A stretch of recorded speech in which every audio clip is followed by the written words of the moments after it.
وَلِمَنْ خَافَ مَقَامَ رَبِّهِ جَنَّتَانِ فَبِأَيِّ آلَاءِ رَبِّكُمَا تُكَذِّبَانِ ذَوَاتَا أَفْنَانٍ فَبِأَيِّ آلَاءِ رَبِّكُمَا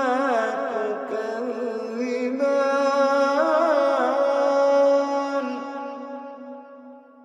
فَبِأَيِّ آلَاءِ رَبِّكُمَا تُكَذِّبَانِ فِيهِمَا عَيْنَانِ تَجْرِيَانِ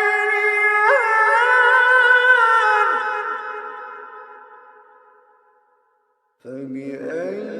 آلَاءِ